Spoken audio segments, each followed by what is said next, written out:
नमस्कार, आपके साथ मैं रोहित कुमार। शारदीय नवरात्रि की शुरुआत के पहले लेकर के हाजिर हैं वो तमाम जानकारियां जो आपके लिए जानना बेहद ज़रूरी है।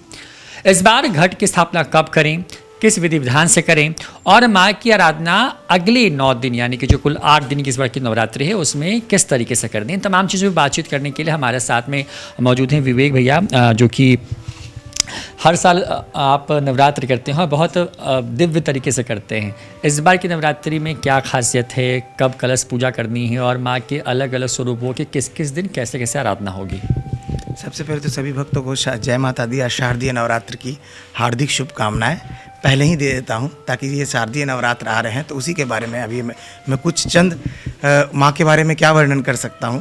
लेकिन जो देवी पुराण कहते हैं, जो हमारे शास्त्र कहते हैं, उस अनुसार पूजन करना भी बहुत शुभ माना जाता है। इसलिए इस बार की नवरात्रि 8 दिनों की नवरात्रि है, जो कि 7 अक्टूबर से शुरू होकर के 14 अक्टूबर तक है। 15 तारीख को विजयादशमी मनाई जाएगी। इस प्रकार ये 8 दिन की नवरात्र हुई। जहाँ तक है घट स्थापना का समय, तो चूँकि प्रतिपदा के दिन चित्रा नक्षत्र अवैधृति योग हुए, तो इसमें शास्त्र के अनुसार घट स्थापना करना वर्जित माना जाता है। लेकिन अभिजीत मुहूर्त इसके लिए सबसे शुभ है, जो 11:36 से 12:24 के बीच में है। इसमें करना सब प्रकार के लाभ को प्रदान करने वाला, सब सुखों को देने वाला, धन धान्य से अपने भक्तों को परिपूर्ण करने वाला ये वो मुहूर्त है। अभिजीत मुहूर्त को वैसे भी सबसे श्रेष्ठ माना जाता है। तो चूँकि चित्रा नक्षत्र है, तो ऐसा है कि चित्रा नक्षत्र में घट स्थापित करना हमारे शास्त्र के अनुसार थोड़ा सा वर्जित माना जाता है। तो लोग घट स्थापना जो है वो अभिजीत मुहूर्त में ही करें। माँ की पूजा कैसे करें इन 9 दिनों में, जो घर पर हैं, जो मंदिर में नहीं पहुँच सकते हैं क्योंकि कोरोना काल की वजह से बहुत जगहों पे इस बार जो सार्वजनिक पूजा है उसका आयोजन नहीं हो रहा है, तो उन लोगों को घर में किस तरीके से माँ की आराधना करनी चाहिए? क्या कुछ विशेष एक तरीके से कहेंगे टिप्स भी हैं कि उनका ख्याल रखना चाहिए? माता रानी तो घट घट में निवास करती हैं, घट स्थापित भी होता है, जो पंच तत्वों का मतलब प्रतिनिधित्व करता है। तो माँ तो दिल में है, तो अपनी इच्छा से, अपने स्वयं की अनुभूति से जो माँ के प्रति समर्पित होकर के जिस भाव से भी देवी की आराधना की जाती है, माँ उसे सहज स्वीकार करती है। इसलिए भाव प्रिय है देवी भगवती। उसके बाद सामग्रियाँ आती हैं। सामग्रियाँ तो आपकी श्रद्धा पर है कि आप किस रूप में देवी को प्रसन्न करें, माता को प्रसन्न करें। वो आती हैं, सब लोग उनका स्वागत करते हैं। जिसकी जितनी भी श्रद्धा होती है उस अनुसार सभी लोग चाहते हैं कि मैं माँ की पूजा बहुत अच्छे से करूँ।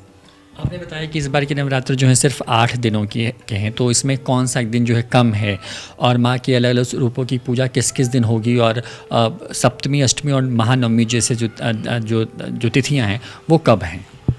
अगर देखा जाए तो प्रतिपदा का भी 6 कह सकते हैं, देखा जाए तो चतुर्थी का भी, मतलब सभी तिथियाँ थोड़ा थोड़ा मिक्स है, जिसके कारण कि 8 दिन का नवरात्र है। लेकिन पूर्ण रूप से आप देखा जाए तो सप्तमी, अष्टमी, नवमी तीनों अलग अलग दिन हैं।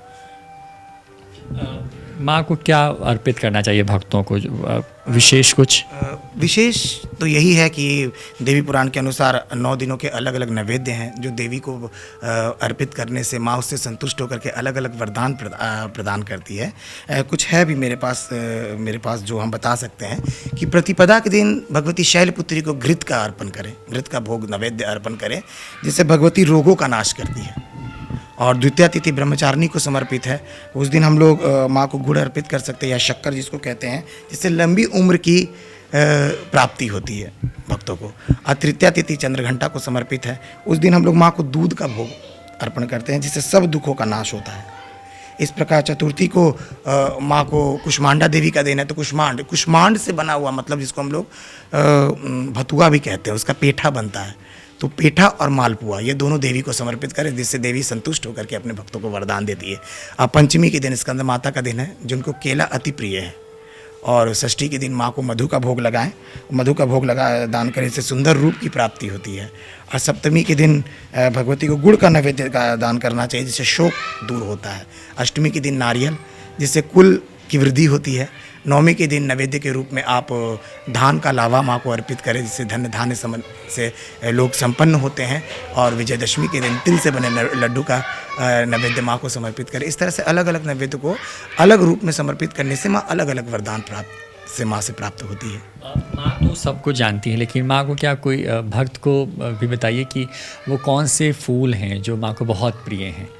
श्रद्धा के फूल, जितने भी फूल हैं वो भगवती ने ही उत्पन्न किए हैं। इसमें लोग कोशिश करते हैं कि मैं उड़हुल के फूल से माँ को सजाऊं, जूही के फूल से माँ को सजाऊं, रजनीगंधा के फूल से माँ को सजाऊं, बिल्वपत्रों से देवी की पूजा करें। बिल्वपत्र माता को अति प्रिय है, इसलिए बिल्वपत्र तो जरूर ही रखें माँ की पूजा में। शिव के साथ शिवा को भी बिल्वपत्र उतना ही प्रिय है, क्योंकि बिल्व वृक्ष में ही शिव शक्ति का निवास होता है। तो बिल्व वृक्ष को लोग प्रणाम करें। अगर कोशिश करें कि नवरात्र में अगर रोज दर्शन होता है बिल्व वृक्ष का, तो साक्षात भगवती का दर्शन माना गया है उसको। शिव के साथ साथ भगवती का दर्शन, उसके जड़ मूल में भगवती का निवास होता है। इसलिए जो भी आप देखिएगा कि जहाँ भी मृण्मयी प्रतिमा माँ की रखी जाती हैं, तो वहाँ पर षष्ठी विहित पूजा होती है। वहाँ पर भगवती का उद्बोधन किया जाता है, माता को बुलाया जाता है, बिल्व निमंत्रण किया जाता है। दूसरे दिन उस बिल्व को बहुत प्रेम पूर्वक ला करके फिर नव पत्रिका का स्नान कराया जाता है। तो बिल्व का बहुत महत्व है।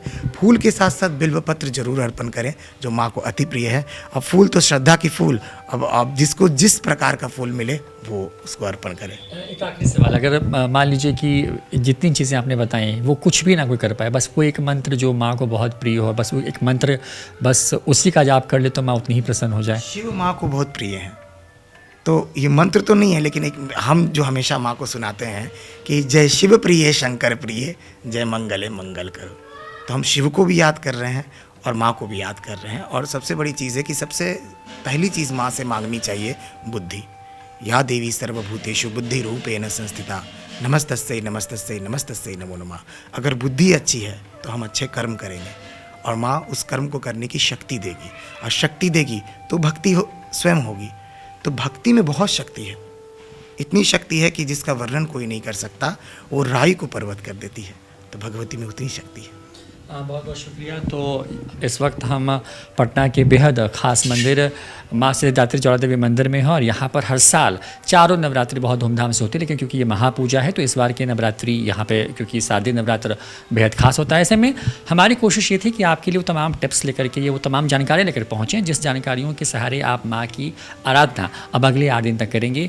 इन चीज़ों का अगर आप पालन करते हैं, क्योंकि माँ तो आनंदमयी है, माँ तो के बारे में तो शब्द नहीं है, क्योंकि भगवान ब्रह्मा विष्णु महेश ने भी माँ की स्तुति की है और माँ सब कुछ है, लिहाजा माँ को भाव चाहिए। तो अगर आप इन तमाम चीज़ों को ना भी कर पाएँ तो बस माँ का ध्यान रखें, माँ तमाम बिगड़े कामों को बनाती हैं। सहयोगी अकबर के साथ रोहित कुमार, न्यूज़ 4 नेशन, पटना।